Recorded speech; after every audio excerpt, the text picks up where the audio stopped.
আসসালামু আলাইকুম সুপ্রিয় দর্শক, কৃষি তথ্য সার্ভিস স্টুডিও থেকে আজ কৃষি বিষয়ক কৃষি কাউন্ট প্রোগ্রামে সবাইকে স্বাগত জানাচ্ছি। বাংলাদেশে শীতকালীন সবজি ফসলের মধ্যে শিম অনেক জনপ্রিয়। তবে শীত ও শুষ্ক মৌসুমে শিম চাষাবাদের সময় নানা রকম পোকামাকড়ের আক্রমণ পরিলক্ষিত হয়। এ বিষয়ে বিস্তারিত জানার জন্য আমাদের মাঝে উপস্থিত আছেন কৃষিবিদ সানজিদা বিনতে সালাম। আপনাকে আমাদের স্টুডিওতে স্বাগতম। ধন্যবাদ আপনাকে।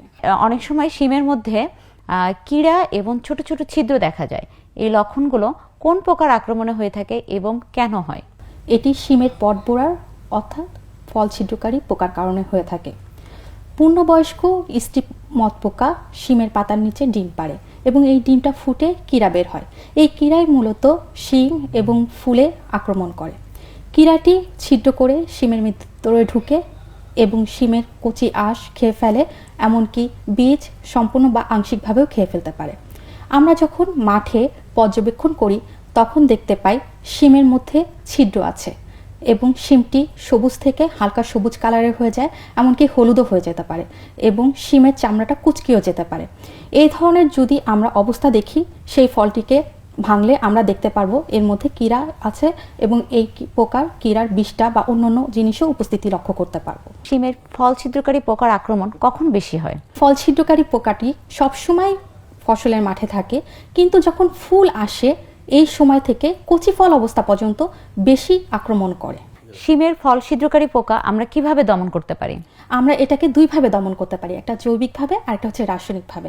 আমরা যদি জৈবিকভাবে দমন করতে যাই সেক্ষেত্রে আমাদেরকে নিয়মিতভাবে শিমের ক্ষেত পর্যবেক্ষণ করতে হবে। আক্রান্ত ফুল, ফল, পাতা এগুলিকে আমরা সংগ্রহ করে আগুনে পুড়িয়ে ফেলতে পারি অথবা গর্তে পুঁতে ফেলতে পারি। এছাড়াও ফল ছিদ্রকারী সহনশীল জাত যেমন বাড়ি শিম 4 এটা আমরা ব্যবহার করতে পারি।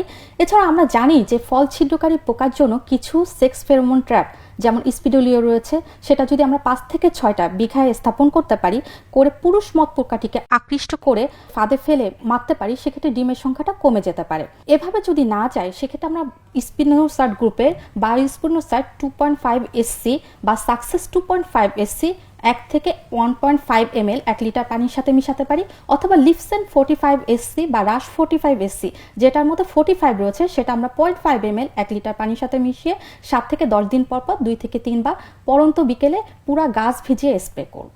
কিন্তু এভাবে যদি পোকাটাকে আমরা কন্ট্রোল না করতে পারি সেই ক্ষেত্রে আমরা রাসায়নিক কীটনাশকের দিকে ঝুঁকব এবং রাসায়নিক কীটনাশক ব্যবহার করার সময় আমরা অ্যামামেকটিন বেনজয়েড 5 SG বা সাসপেন্ড 5 SG যেগুলির মধ্যে রয়েছে সেগুলি আমরা 1 গ্রাম 1 লিটার পানির সাথে মিশাতে পারি, অথবা লিভার 10 SG মানে যেটার মধ্যে 10 SG রয়েছে সেটা আমরা 0.5 গ্রাম 1 লিটার পানির সাথে মিশাতে পারি।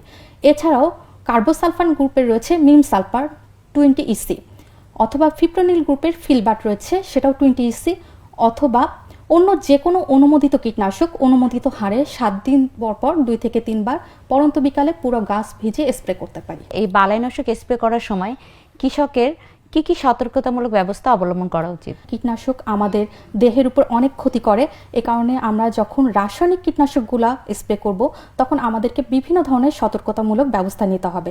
যেমন আমরা খালি গায়ে কিন্তু কখনোই স্প্রে করতে পারবো না, আমাদের গায়ে কোনো জামা বা অন্য কিছু থাকতে হবে, মুখে মাস্ক থাকতে হবে, চোখে গগজ পরতে হবে। এছাড়াও আমরা বাতাসের বিপরীতে কিন্তু স্প্রে করব না। যখন আমরা বালাইনাশক স্প্রে করব তখন আমরা 7 থেকে 14 দিনের মধ্যে ফসলটি সংগ্রহ করব না, অর্থাৎ স্প্রে করার 7 থেকে 14 দিনের মধ্যে আমরা সিমটা তুলব না। এক্ষেত্রে যদি কৃষক ভাইরা একটা ব্যাপার লক্ষ্য করে যে ফুল ফুটা থেকেই তো আমরা স্প্রেটা শুরু করব, একবার যখন ফসলটা সংগ্রহ করে নিব তার সাথে সাথে যদি আমরা স্প্রেটা করি সেক্ষেত্রে ওনারা 14 দিন কিন্তু সহজেই অতিবাহিত করে আবার আরেকটা স্প্রেতে যেতে পারে। এছাড়াও স্প্রে করার সাথে সাথেই আমরা হাত, মুখ সাবান পানি অথবা অন্য কোনো জীবাণুনাশক দিয়ে বিষমুক্ত হয়ে যাব। অনেক ধন্যবাদ আপনাকে শিম ছিদ্রকারী পোকা সম্পর্কে বিস্তারিত বলার জন্য। এই বিষয়ে আরও বিস্তারিত জানতে আপনারা আমাদের নিকটস্থ উপজেলা কৃষি অফিস অথবা আমাদের কৃষি তথ্য সার্ভিসের কৃষি কল সেন্টার 16123 নম্বরে কল করতে পারেন। কল করার সময় রবি থেকে বৃহস্পতি সকাল 8টা থেকে রাত 8টা। ধন্যবাদ সবাইকে।